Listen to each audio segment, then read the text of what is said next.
This is Daily Treasures with words of comfort, encouragement, and hope from the Word of God. Here is Dr. Nick Venditti with today's devotional.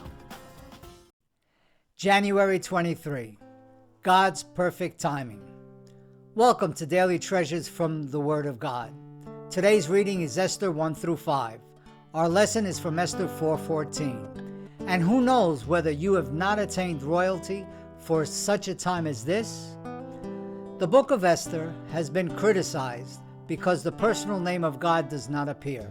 Yet, if we understand and look to the overall view of the Bible, we will notice the importance of this book in the Hebrew canon. The Bible expresses that God is the sovereign ruler of the universe, who selects and rejects rulers.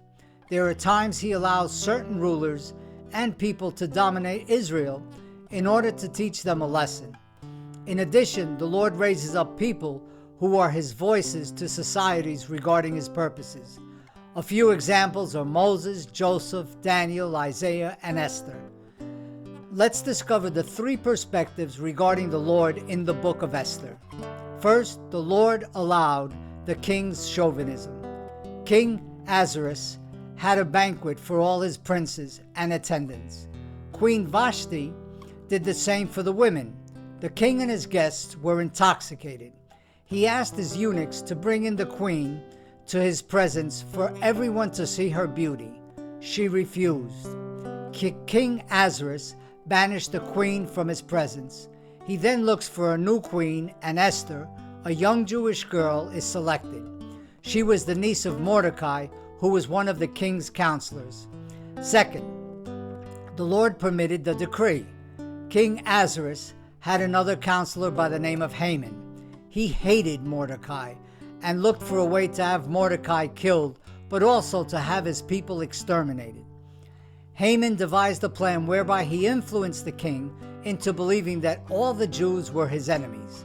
It appears that this was the perfect excuse to use in eliminating Mordecai and all the Jewish people. Third, God gave Esther favor before the king. Mordecai sent the queen a message that is our verse for today. Mordecai informs Queen Esther about the decree. She devises a plan to try to see the king, but at the possibility of being found in contempt for approaching the king without being called by him. She knew if she did not intercede for her people, they would perish.